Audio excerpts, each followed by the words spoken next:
Hi everyone, Rich Berliner here from Digital Locations with this week's news update from the world of media, communications, and satellite technology. In this report, we'll be looking at three important stories that you should be aware of, including NASA paying Elon Musk to destroy the International Space Station, putting data centers in space, and a new mini Starlink terminal. Let's get right to it.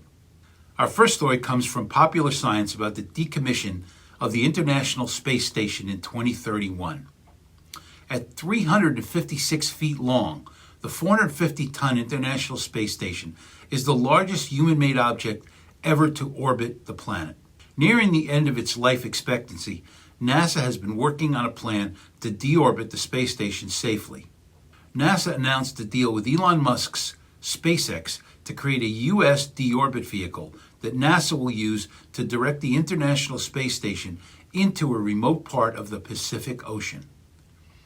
This news further exhibits SpaceX's expertise in these important missions and demonstrates how NASA is planning for the decommissioning of the space station to ensure minimal space debris, a very important topic.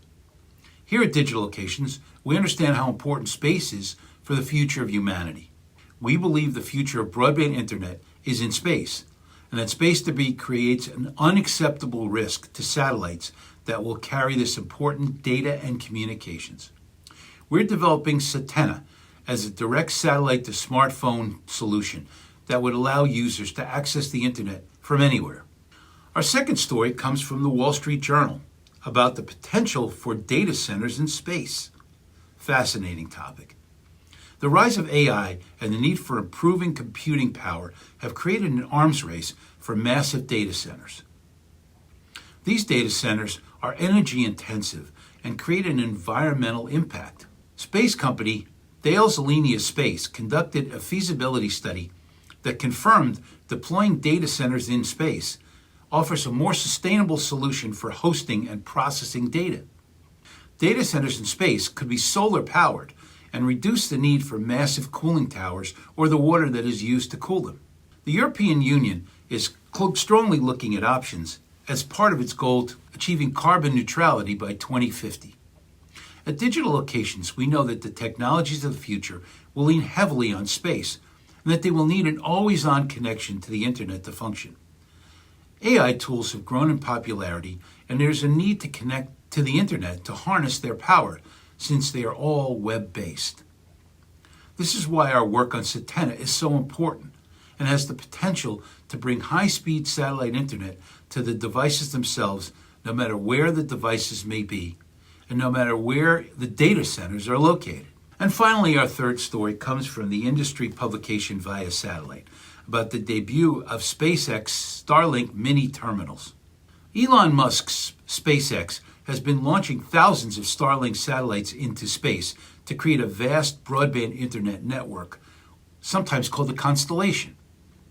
Elon Musk is building the internet network of the future. He understands the size of the broadband internet market, and he wants to dominate it. His satellites are designed to carry vital information and bring satellite internet to billions of people all over the globe. The future of communications and information is in space, and satellite networks take shape. These new Starlink internet terminals are about the size of a small dog and claim to have low power consumption. We believe that for full adoption, satellite internet will have to be able to communicate directly to a smartphone.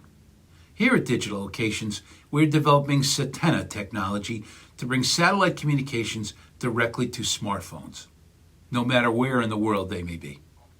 We're developing a technology that will not need a separate mini internet terminal. Our Satena project is exciting and something you should pay attention to.